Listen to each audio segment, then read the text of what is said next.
ఒకరోజు అజయ్ చంద్రని వెంటబెట్టుకొచ్చాడు కాళిదాస్. బిఎండబ్ల్యూ కారులో వచ్చాడు అతను. బాగా లావుగా ఉన్నాడు. ఖద్దరు బట్టల్లో పొలిటీషియన్లా కనిపించాడు. బాగున్నారా పురుషోత్తం గారు? అప్పట్లో మీ గురించి విన్నాను. ఎమ్మెల్యేకి ఎదురు తిరిగారని, వాళ్ళు మిమ్మల్ని ఏదో కేసులో ఇరికించి సస్పెండ్ చేయించారని రిజైన్ చేసి మంచి పని చేశారు. హ్యాపీ అని గలగలా నవ్వాడు అజయ్ చంద్ర. అజయ్ చంద్ర వస్తున్నాడని ముందుగానే చెప్పడం వల్ల చైతన్య, గీతిక ఇంట్లోనే ఉన్నారు. చైతన్యతో కాసేపు మాట్లాడాడు అజయ్ చంద్ర. మా అమ్మాయితో పెళ్ళి అయ్యాక ఎక్కడో జాబ్ చేయాల్సిన అవసరం లేదు, మన కంపెనీ చూసుకుంటే చాలు అని అన్నాడు. ఆ మాటకి చైతన్య తండ్రి వైపు చూశాడు. పురుషోత్తం మౌనంగా ఉండిపోయాడు.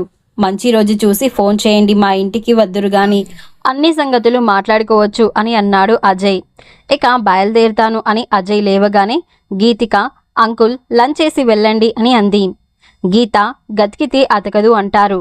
అంకుల్ మా ఇంట్లో లంచ్ చేస్తారులే, మీ ఆంటీ రెడీ చేసింది అని అన్నాడు కాళిదాసు నవ్వుతూ. అజయ్ చంద్ర కాళిదాసు ఇంటికి వెళ్ళి లంచ్ చేసి వెళ్ళాడు. ఇంత పెద్ద సంబంధం పోనిస్తారేంటి, మన శ్రీధర్కి చేసుకుంటే బాగుండేది కదా అని అంది అలకనంద అసంతృప్తితో. శ్రీధర్ 2 ఏళ్ల దాకా పెళ్లి చేసుకోనన్నాడు. అడిగి చూసాలే, అజయ్ ఏమో వెంటనే పెళ్లి చేయాలని తొందరపడుతున్నాడు. వాడికి ఆరోగ్యం బాగాలేదు, బైపాస్ అయ్యింది. మరొక వైపు భార్య పోయింది. ఏ రోజు ఎట్లా ఉంటుందో అని దిగులు పడుతున్నాడు. ఎంత తొందరగా కూతురు పెళ్లి చేస్తే అంత మంచిది అన్నాడు అని చెప్పాడు కాళిదాసు. వాళ్ళ కారే 2 కోట్లో 3 కోట్లోనంట, డ్రైవర్ చెప్పాడు అంది. గొప్ప సంబంధం చెయ్యి జారిపోతుందని ఆమెకు బాధగా ఉంది. ఎదురింట్లో చైతన్యకు ఆ అదృష్టం పట్టడం అసూయ కలిగిస్తుంది. కొడుకు మీద కోపం వచ్చింది. 2 ఏళ్ల వరకు ఎందుకు పెళ్లి చేసుకోడు? ఇంత మంచి సంబంధం కావాలంటే దొరుకుతుందా అని అనుకుంది. వాడు 2 ఏళ్ల దాకా పెళ్లి చేసుకోనంటే మీరు గమ్మున ఉండిపోయారా? నచ్చజెప్పాల్సింది. అప్పటిదాకా ఎందుకు చేసుకోడట అని నిలదీసింది భర్తని అలకనంద. వాడు పసిపిల్లోడా ఏం? పెళ్ళంటే 100 ఏళ్ల పంట, ఎవరి బలవంతాన చేసుకోకూడదు, బాగా ఇష్టపడి చేసుకోవాలి. అయినా వాడి మనసులో ఎవరున్నారో అని అన్నాడు. కాళిదాసు మాటలు అగ్నిలో ఆద్యం పోసినట్టు అలకనందను మండించాయి. గీతిక ఆమె కళ్ళ ముందు మెదిలింది. కొంపదీసి వీడు ఆ పిల్లని ఇష్టపడుతున్నాడా? తను చెప్పలేక స్వప్నంతో తనకు చెప్పించాడా అని అలకనందకు మనశ్శాంతి లేకుండా పోయింది. కాళిదాసు నిద్ర లేచి బ్రష్ చేసుకొని హాల్లోకి వచ్చే సోఫాలో కూర్చొని టీవీ చూస్తున్నాడు. పనిపిల్ల కాఫీ తెచ్చి టీపై మీద ఉంచింది.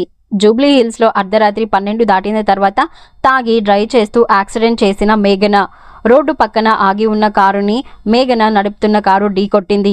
ఆగి ఉన్న కారులో ఎవరూ లేనందున ప్రమాదం తప్పింది. మేఘన తాగిన మత్తులో పోలీసుల మీద దాడి చేసింది. పోలీసులు ఆమెను, ఆమె బాయ్ ఫ్రెండ్ని అరెస్ట్ చేసి జూబ్లీ హిల్స్ పోలీస్ స్టేషన్కి తీసుకెళ్లారు.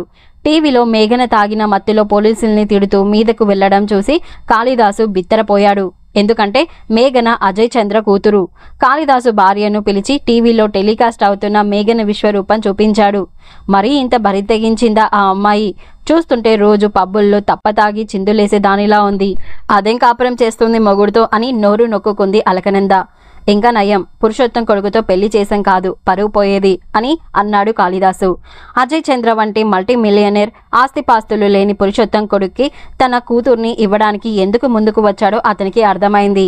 ఆ పిల్ల బరి తెగించింది. తాగుడికి అలవాటు పడి విచ్చలివిడిగా తిరుగుతున్న సంగతి అతని సర్కిల్లో అందరికీ తెలిసి ఉంటుంది. ఆ పిల్లను చేసుకోవడానికి ఎవరూ సమ్ముఖంగా ఉండి ఉండరు. చైతన్య లాంటి బీద కుటుంబానికి చెందిన వాడిని బకరా చేద్దామని అనుకుని ఉంటాడు. ఆ రోజు నుంచి అజయ్ చంద్ర పెళ్లి సంబంధం గురించి పురుషోత్తం దగ్గర ఎత్తడం మానేశాడు కాళిదాస్. డాక్టర్ స్వప్న మూడిగా ఉంటుంది. పురుషోత్తం ఇంటికి ఇదివరకటిలా తరచూ రావడం లేదు.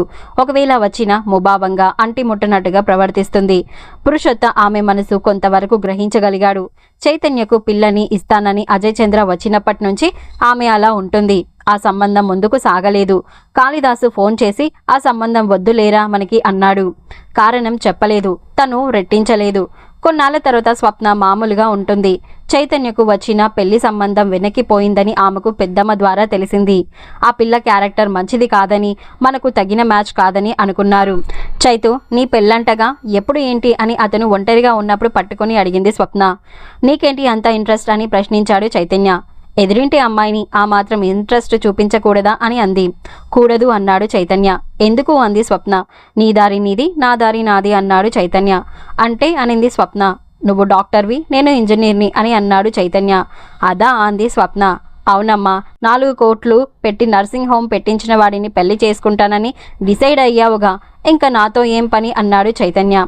ఆ 4 కోట్లు అంకుల్ ఇస్తానన్నారు, నీకు ఆ సంగతి తెలియదు అంది స్వప్న.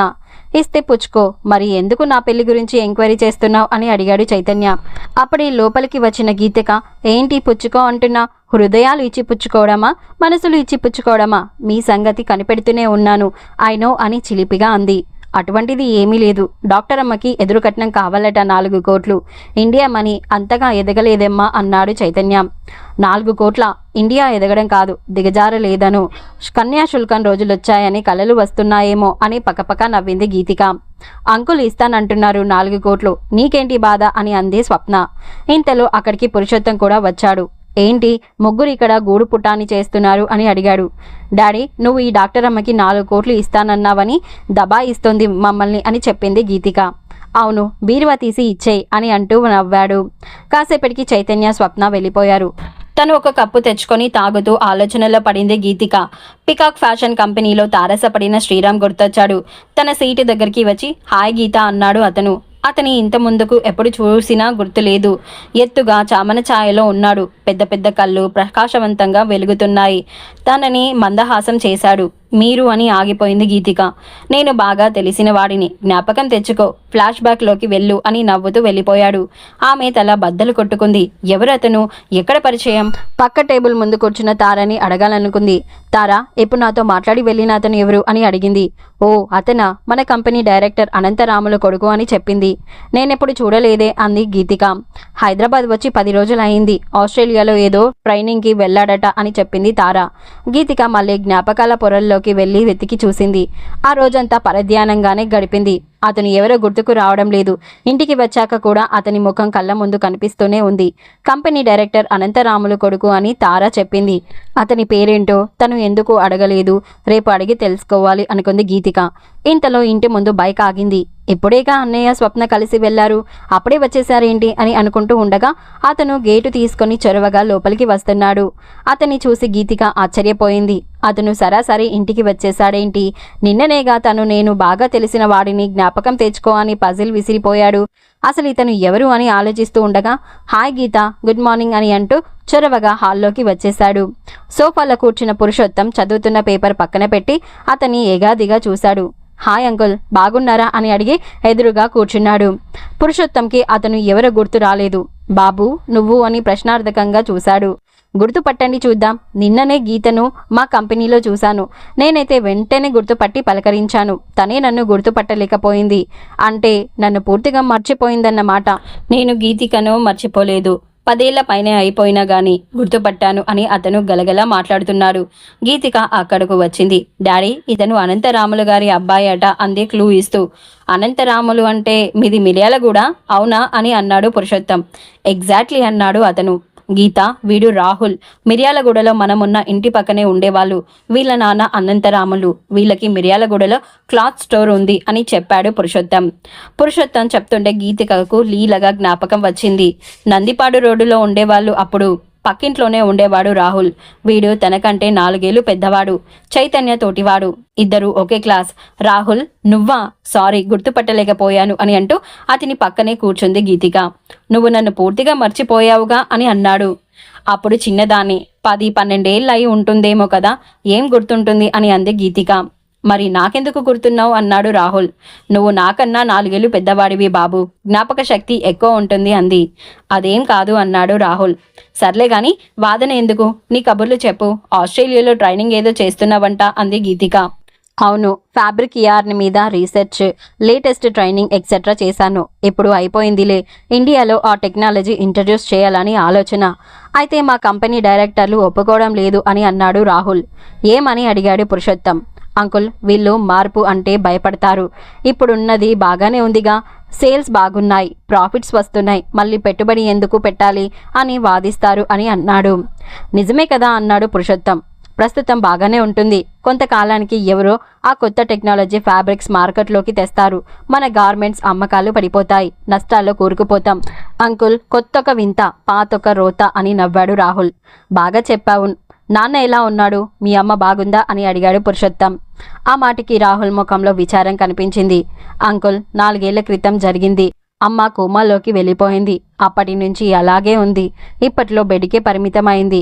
నాన్న అమ్మని చూసుకుంటూ ఇంట్లోనే ఉంటున్నారు. ఒక నర్సు వచ్చి ట్రీట్మెంట్ ఇస్తుంది. వంటకి, ఇంటి పనికి మనుషుల్ని పెట్టుకున్నాడు. నాన్న ఇప్పుడు బయటకు రావడం లేదు. ఒక విధమైన వైరాగ్యంలో ఉన్నాడు అని చెప్పాడు రాహుల్. 4 ఏళ్ల నుంచి కోమాలో ఉందా? అయ్యో పాపం అని అన్నాడు పురుషోత్తం. రాహుల్ తల ఊపాడు. పురుషోత్తం మనసు విలవిలలాడింది. అనంతరాములు పరిస్థితికి జాలి కలిగింది. ఇంట్లో జబ్బుతో ఎవరైనా పడుతూ ఉంటే ఇంటిల్లిపాదికి మనశ్శాంతి ఉండదు.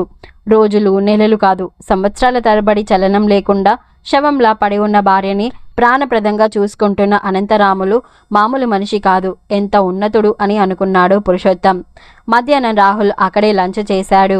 పురుషోత్తం కాసేపు కొనుకు తీస్తానని బెడ్రూమ్లోకి వెళ్ళాడు.